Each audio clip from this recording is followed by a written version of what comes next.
जैसे जैसे लोकसभा चुनाव की तारीख नजदीक आती जा रही है, वैसे वैसे चुनावों का शोर चरम पर पहुंचता जा रहा है। अमूमन तो हर सीट का अपना गणित होता है, अपना इतिहास होता है और एक खास ट्रेंड भी होता है।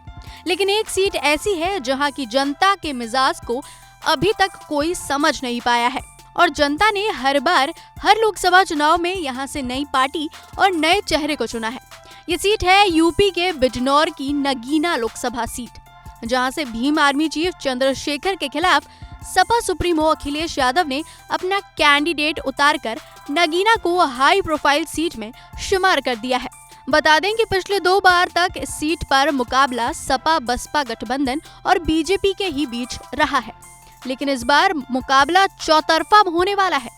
सपा और बसपा की राहें जुदा है, बीजेपी का योद्धा भी मैदान में है और इस बार आजाद समाज पार्टी भी मैदान में है। इस बार बीजेपी ने ओम कुमार को मौका दिया है तो सपा ने मनोज कुमार को मैदान में उतारा है। वहीं बसपा ने सुरेंद्र पाल को टिकट दिया।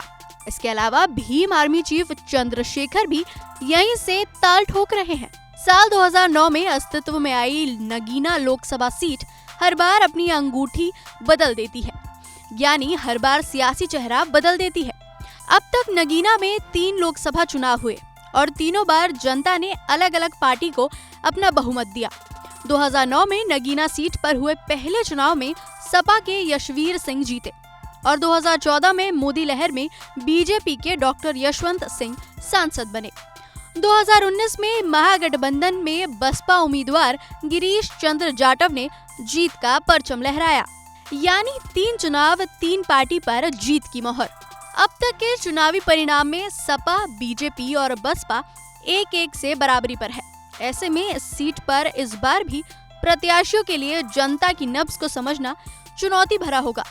अनुसूचित जाति के लिए आरक्षित नगीना सीट का जातीय समीकरण देखें तो यहाँ करीब 16 लाख मतदाताओं वाली नगीना सीट पर 70% से ज्यादा मुस्लिम वोटर्स हैं, जबकि करीब 30% हिंदू वोटर्स हैं। उनमें से भी 21% अनुसूचित जाति के मतदाता हैं। यानी भले ही ये सीट अनुसूचित जाति के लिए आरक्षित है, लेकिन पिछले 3 चुनावों में मुस्लिम आबादी ही निर्णायक भूमिका में रही है। ऐसे में ये मुस्लिम वोटर्स 2024 की जंग में किसका साथ देंगे, ये तो 4 जून को ही पता चल पाएगा। लेकिन एक बात तो तय है कि नगीना में अब अखिलेश और चंद्रशेखर की साख दांव पर लग चुकी है और ऐसा लग रहा है कि मायावती ने भी कैंडिडेट उतारकर बीजेपी की राह आसान कर दी। यानी मुकाबला दिलचस्प है, जबरदस्त है। अब 2024 में नगीना में कौन सियासी अंगूठी पहनता है, इसके लिए आपको 4 जून का इंतजार करना होगा।